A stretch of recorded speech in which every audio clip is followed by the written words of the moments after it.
Good morning mga idol, wave 100 po. Yan, ito ay na full wave na. Gagawin natin dito ay aayusin natin kung bakit hindi siya kumakarga. Iba yung reading niya sa voltmeter. Na full wave na daw to, nagawa na yung wiring. Yan, paandarin natin yung cover, tinanggal ko yung dalawang tabi. Start natin, wala nga. Mahina. Tingnan natin yung voltmeter, malakas. Yan. 10.6, tapos pag inilaw mo, saan ba yung ilaw niya? Yon, yung ilaw. Yon, bumababa. Hindi siya tumataas ng mataas, tapos ang baba na kanyang reading. Dapat ang reading niyan, 13 man lang or 14. 15, wag lang tataas. Kasi pag nag-16, hindi na siya normal. Yan. Ngayon, pagtanggal ko ng mga cover mga idol, syempre tatanggalin ng cover para makita. Regulator ni TMX125, wala naman problema kahit anong regulator, basta full wave. Yan. Ang ginamit ay regulator ni TMX125 Alpha. Ito ang una natin titingnan dito ay yellow at pink. Syempre kumuha sila sa ilalim. Kailangan binabago yung stator natin doon sa ilalim na para ma-full wave or ipo-floated yung dalawang linya na yellow at white. Kailangan naka-floated, walang body ground sa ilalim. Dito lahat manggagaling sa taas. Paano natin malalaman kung floated? Yan. Tatanggalin natin yung pink at yellow, tapos ikikis-kis natin dito dito. Paanda rin natin. Ito na mga idol. Bali, nakalasa natin at natanggalan natin yung tape. Kikis-kis natin yung isa, kailangan hindi ito lalabas at hindi rin ito lalabas.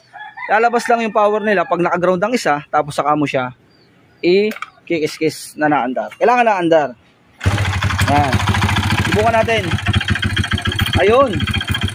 Hindi siya Hindi siya guys. Hindi siya naka full wave. Mali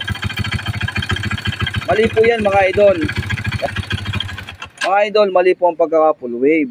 Kailangan kung ipo-full wave, hindi ito lalabas na hindi i-ground ang isang ganito. Yan, naka-ground to, saka siya lalabas yung isa. Tapos pagka ginound mo yung isa, saka din siya lalabas. Kailangan pag kiniskis mong ganyan at kiniskis mo to, hindi lalabas yung kanyang kuryente. Ano?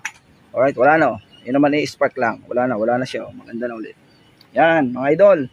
Tapos, pagka gumamit kayo ng mga black wire na regulator, dapat itong black, yan yung may black po, hindi kagaya nung isang may hiling natin na 4+1, magneto type. Ito naman ay mas magandang gamitin yung may black kasi ito ay sobrang lakas ng karga nito, umaabot to ng 15, 14, okay lang siya. Dapat mga idol, ito ay ilalagay nyo sa accessory wire sa susi. Sa black ito naka-out to, in-out nila, dapat hindi ito naka-out. Dapat ito ay nakalagay man lang dito sa may plus relay or dun sa accessory na kulay black ng motor. Kasi ito ay Honda, ang accessory nito ay kulay black. Para hindi mag-overcharge yung inyong battery. Kailangan nakalagay ito sa black. Sa black po itong accessory. Dinagsungan lang ng yellow. Yan. Ayusin natin sa ilalim. Mapakita ko yung floated na stator. Ito mga idol yung stator. Ito ang dapat binabago. Pagka nag-full wave, dapat binabago yan. Yung iyong motor. Ngayon, ang ginawa, nagpalit lang ng regulator, tapos hindi pa nilagay yung block dun sa accessory. Dapat pa mag-full wave, mga idol, ang gagawin dyan, magkakalas kayo ng stator. Meron kasing mga may-ari po ng owners na pag sinabing full wave, hindi alam. Kasi bakit kakalasin mo pa yung stator? Anong gagawin? Siyempre, nagtataka. Dapat bago tayo magkalas ng stator, papaliwanag nyo muna or yung mga dapat gawin sa motor. Kasi po, merong mga wala pang experience na nakakapanood ng full wave. Ngayon, ay siyempre nagtataka bakit may puputulin, may babaguhin. Nagtataka sila. Di siyempre, kalimitan, mas magaling pa sa mekaniko pagka ganon. Hindi naman natin maiwasan kasi nga, ang nangyayari ay hindi napapaliwanag. Kailangan ipaliwanag muna bago gawin. Kasi para wala nang turo-turo pa pagka yung kinalas, wala nang talong-talong. Dahil siyempre, magtataka bakit nga kakalasin. Ang pinupull wave dyan mga idol para ipo-floated natin. Ipo-floated, ibig sabihin ng floated, sa lubong ang kuryente, walang body ground sa ilalim. Ang tawag dito sa original na AC current CDI natin or current stator ay ang tawag dito ay half wave. Half wave na lumalabas pareho ang kuryente, two ways na yellow at white, lumalabas agad ang kuryente papunta sa itaas. Ngayon kung ating ipo-full wave, two phase ang gagamitin. Yung kanyang yellow at yung white, may babaguhin tayo dito. Ano ba yung binabago dito para maging full wave or two ways na pataas? Yan, na floated. Itong ground ng stator ay puputulin natin. Yan. Puputulin tong body ground, mga idol. Tapos, yung makikita nyo dito na white, ito yung white. Huwag yung papakalman yung white kasi yan ang magiging dugsong natin papuntang itaas. Para sa taas yan. Ang babaguhin natin dyan, itong yellow at itong, kita nyo itong nakamagnetic wire na magkasalubong. Huwag yung puputulin yan. Ang puputulin nyo lang ay yung yellow wire lang. Ito. Puputulin lang natin yung yellow wire. Tapos ito puputulin natin. Pag naputol natin yan, pag dudugsongin natin yung yellow wire at yung body ground. Yun ang gagawin natin dyan. Ito na mga idol. Naputol na natin. Yan. Pinutol ko na yung ground. Tapos yung yellow wire. Ito yung yellow wire. Yeah, yellow yan mismo. Yan ang pagdudugsongin natin. Kukunin natin sa ilalim. Doon natin padadaanin sa ilalim yung wire. Dito. Yan. Dito natin siya padadaanin. Tapos yung yellow wire. Pag dudugsongin natin dito, syempre kailangan maganda. Kung maaari, hinang natin. Meron naman tayong panghinang dito. Ihinang natin.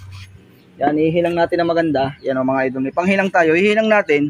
Tapos, ititape ng maganda or chinkable tube para mas maganda. Tapos sa taas, papakita ko sa inyo yung gagawin natin kung paano siya nagpa-function yung full wave or two ways na floated. Ano?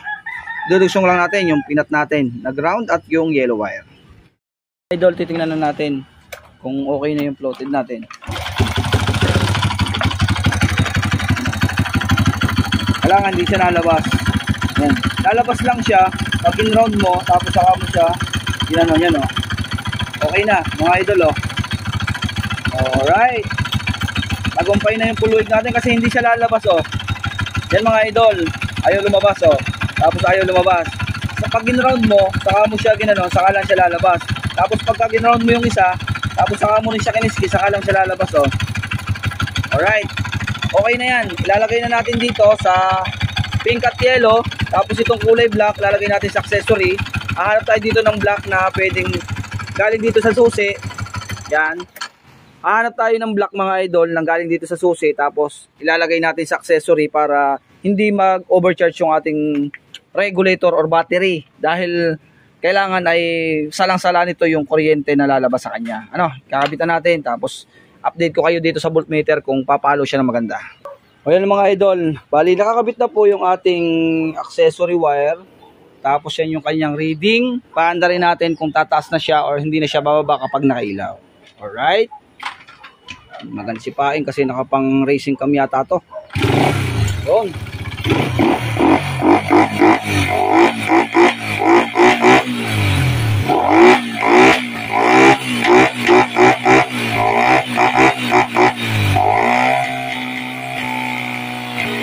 Ilaw natin mga idol, ilaw natin. Ilaw natin siya, yan, nakailaw na. Tapos sa kabila, yun. Bali, nakailaw na siya, kulay puti. Tapos yung reading natin, yan na.